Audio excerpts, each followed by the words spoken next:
Right. Why my online business failed for 2 whole years. Okay. So starting a business is hard. Everybody knows this. You'll need to go through the typical struggles everyone talks about in order to turn your side hustle or Joe Schmo of a business into a true business of substance that is considered a cash cow, right? For me, it took longer than most, but looking back on it, there were a few key phases that if I just hit those earlier, I would have found myself in a much better place much sooner. Okay. So my first breakthrough was when I read the book $100 Million Offers by Alex Hermosi, right? And I always keep this with me just to refresh and just to keep it fresh on the mind because it's a great book, okay? The common information that everyone knows now about how to build an offer felt like the biggest gem mine of information when I first read it, okay? I remember my eyes being glued to every single word on the page of the book. It felt like everything was about to finally make sense for me, and I was finally going to be successful. Okay. Before reading this book, I had sent over 5,000 cold emails and had nothing to show for it, not a single client at all. Okay. And I had a lot of emails from people. I remember when I sent 5,000 cold emails, I had this one guy email me back. He went through my website and I had a little profile picture of myself and he was like, "You look like a freaking kid, bro. Get off my email." I was just like, wow. Okay. So, but the first thing I took away from the book was my offer. Okay. You need to solve every single problem for your buyer, everything. Okay. From my current target audience, they have 5 key problems that they need to solve. Okay. Offer, client acquisition, appointment booking, sales, and fulfillment. Okay. So this means I had to build a solution mechanism around every single problem that my dream buyer was facing. This way, I could come up with the ultimate solution and ultimately charge top dollar for my service. So I spent all my time building out my offer, from helping my clients build their offer to their lead gen infrastructure to their appointment booking system.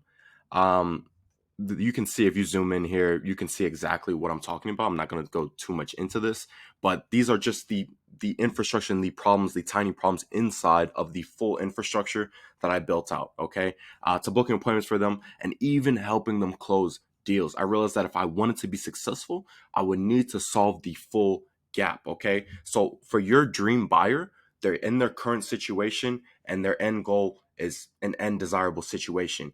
You need to solve from here, the current situation, to the end situation. You need to solve everything in between if you really want to take your business and your life to the next level. Okay, this is how I completely separated myself from my competition and differentiated myself from everybody. Okay, and then two, now that I have the dream solution, I have what people want to buy.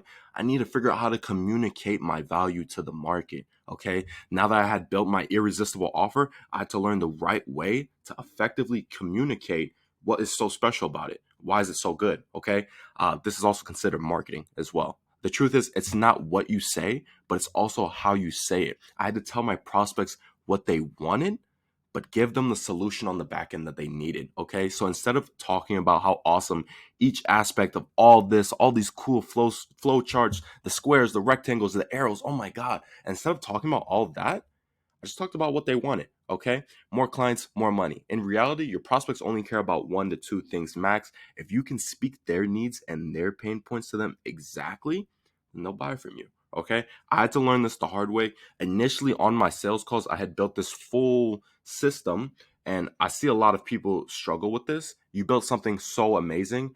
You want to go through the whole thing and convey to your prospect, yeah, we're gonna do this. We're gonna solve everything in between, all the technical stuff, but you're really just wasting your time and you're just it's going in one ear and out the other. That's not really what they care about. Your sales presentation should be maximum 5 minutes. And it sounds very short, uh, but really it should be maximum 5 minutes.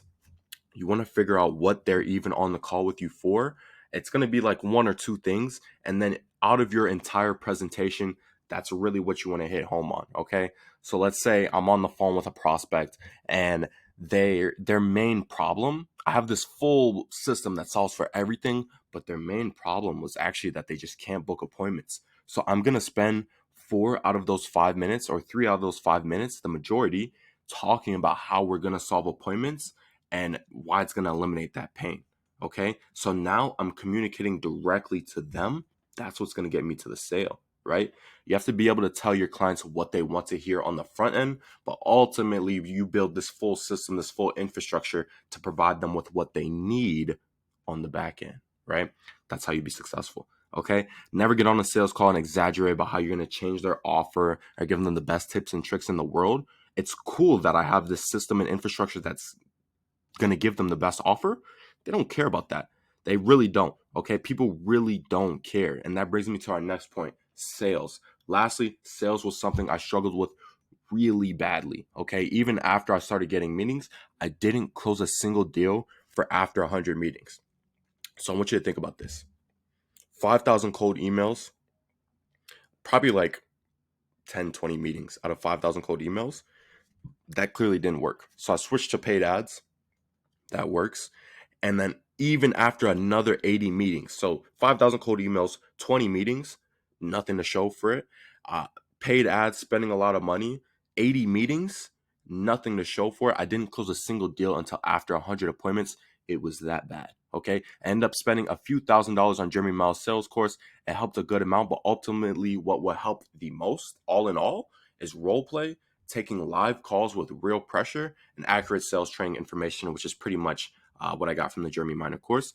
These are the three things that will turn any Joe Schmo into a true sales professional, a beast, right? Remember, on sales call, your tonality is very important. Mimic your prospects, not word for word, but speak the way they speak. This means if they say curse words, you can throw in a few damn it or a few curse words in there.